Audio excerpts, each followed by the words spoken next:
Adolescence, the brand new Netflix miniseries that everyone is talking about. In this video, we will be diving straight into some of its deeper themes and symbolism. I'll also be reflecting on why the use of the single take adds another layer of meaning to the show. What exactly is communicated by a camera movement like this? There will be spoilers. Let us begin. Opening scenes tell you a lot. Yes. So if you're trying to wrestle with a piece of media, then think what is right there at the outset. And is there anything there that is thematic or emblematic or symbolic for anything else? Now, opens with a Rukan figure. Very pleased. Okay. Man shown from behind. Yeah, the figure from the back. And the audio is him crunching an apple. Huh. So he listens to the voice note from his son saying, my tummy's hurting. And then he gets into the car. And then Frank says, why are you eating these apples? And he's like, it's to replace the cigarettes. And there's a weird conversation about a bushel and how much that is. And they just... And one level you kind of go, this is the kind of slice of life, mundane conversation that happens between, police officers before they're about to do something like it's a big deal. But I wonder whether that idea that he's eating an apple to replace the cigarettes, and yet it's not agreeing with him. He's like, there's a problem with my stomach acids or something. That the apple isn't enough to deal with what he's got going on. Now, it might be better than smoking, right? But somehow that is an attempt to try to solve a problem, which itself brings a set of problems.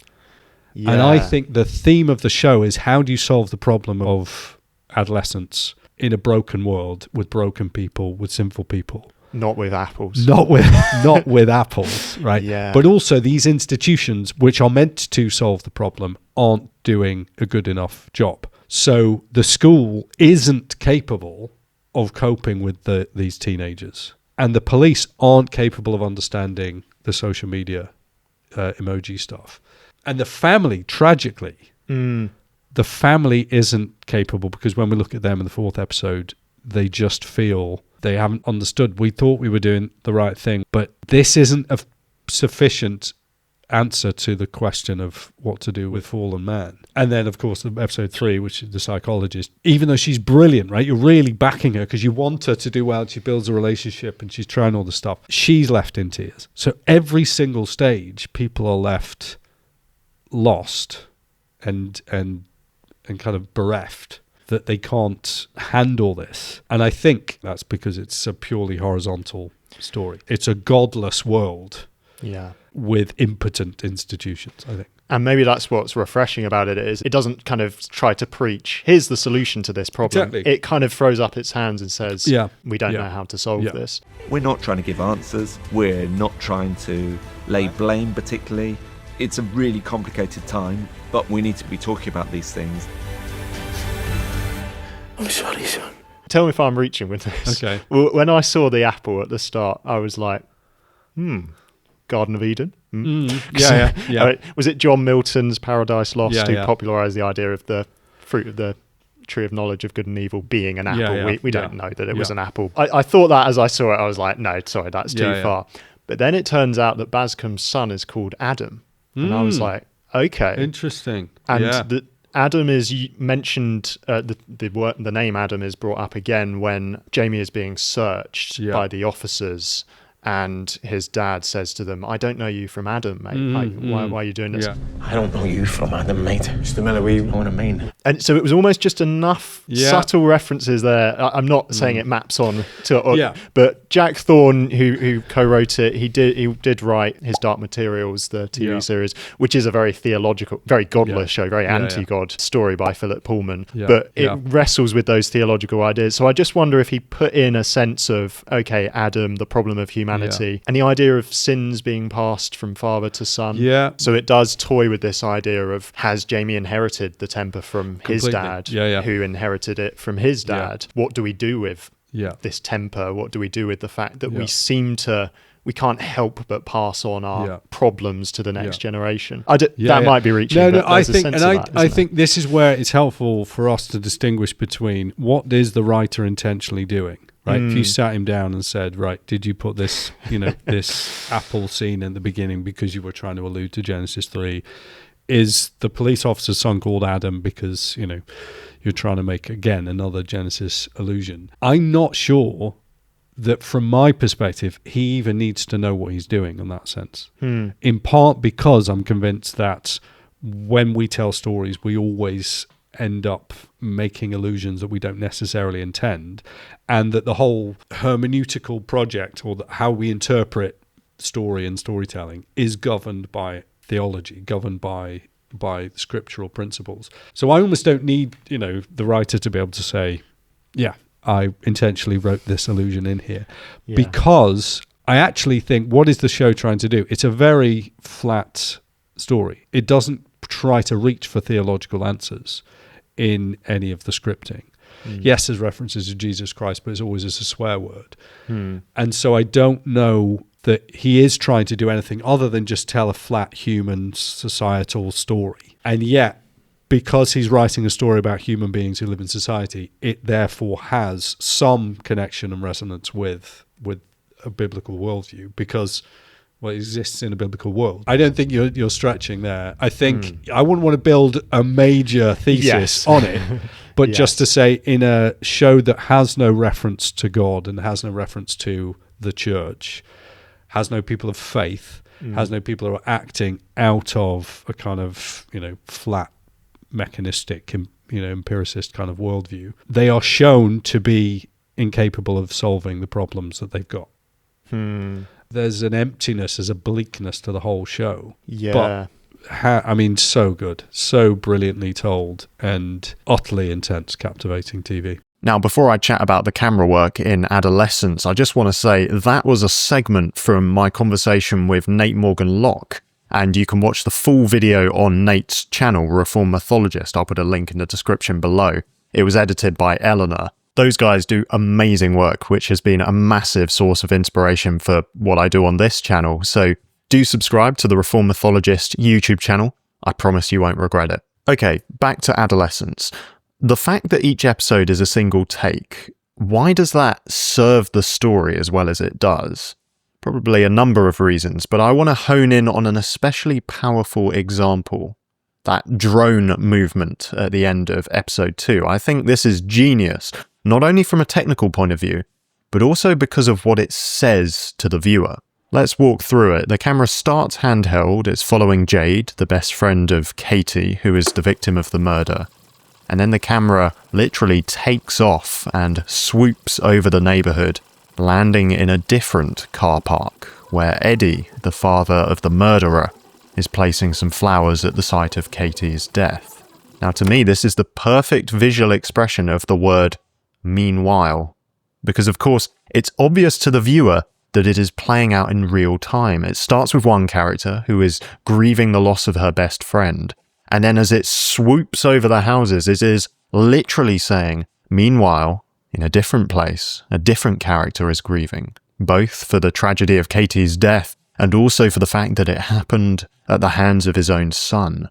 And to show that this incredibly complex camera move isn't merely a gimmick, I've had a go at editing this scene as if it were a conventional TV crime drama. Check this out.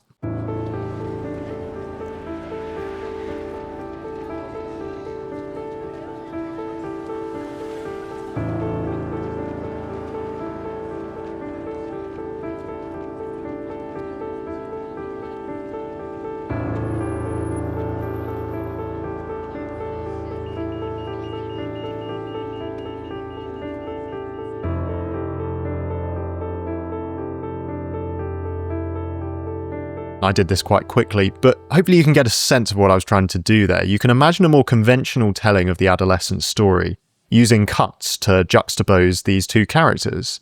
Now, if you were to forget about the actual series and just see this edit here, you'd be forgiven for thinking that these two events were filmed on different days.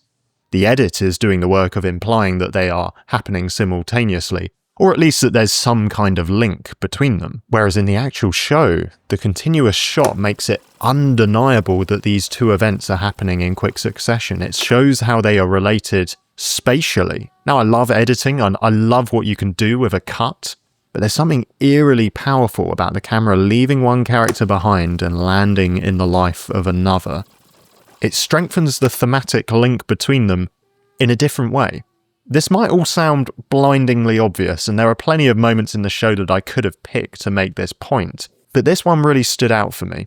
Perhaps we could describe the perspective of the camera in Adolescence as an attempt at the angelic perspective. At times walking among the humans without their knowledge, at times swooping over them in ways that no human could possibly move. I'm not saying that the show is angelic, that's not what I mean. I'm simply saying that the perspective we experience as an audience is perhaps akin to how we might imagine, or how we used to imagine, the angelic perspective of the world. Now, as Nate says, in terms of the narrative of the show, it's a flat, hopeless view of reality. But I guess as I've done this little editing exercise, it's got me thinking maybe the craft of Adolescence itself adds a layer of meaning. And you're with this character, Jade, whose heart is pulled out. And you're with all these kids as they pull out their phones. And then the camera takes off. And the camera comes to rest at the murder site. It was an example of the technical meeting the story and finding a fusion which is actually better than anything that the story had come up with on its own. The way the camera dances around these characters and curates what we see, beautifully weaving together this story as they go about their lives. It hints that there is a deeper meaning to the reality of these characters. Their world is plunged into chaos, but this silent and graceful observer is among them and above them, whether they know it or not. Back to my conversation with Nate. Yeah, it's interesting to think that the sort of place for watching those sorts of stories as Christians, because James Harleman, who does Popcorn Theology in his book Cinemagogue, he has a really helpful kind of distinction he's noticed or kind of picked up on in a lot of films and TV shows, where they either seem to be life under the sun stories or life transcendent stories. Life under the sun kind of naming the reality of a broken world but not offering any kind of transcendent hope, whereas the films that have the real darkness and then light sense of victory at the end, they're more kind of trying to grasp at a life transcendent story. And I think there's a place for both types of story because we have the book of Ecclesiastes, and something about, I just found watching this, it kind of just helps you sit in, there is something wrong with the world, isn't there? And the story, Adolescence as a show doesn't offer any hope for that. But by kind of naming that, I think it can help us reflect, and it makes the good news of the gospel shine brighter, doesn't it? But. Yeah. And so in a way, I don't want to, say, oh, if you're going to make the 5th episode, this is what you should do it. Because I don't season, please, no, end it there. And I also don't want more TV shows like this. I don't want, everything to now be a 4-episode mini show that never cuts between camera angles. I think this was just a really brilliant way of telling a very complicated story and being honest and not preaching. I'm sure there are loads of people who are saying, "Oh, this is just all terribly woke," or this is all terribly kind of complaining about Andrew Tate. Or I genuinely think this is a really honest look. I don't think there's a massive kind of push that is anyone's trying to ideologically do this. I think the creators are genuinely wrestling with some issues around what modern life in Britain is like.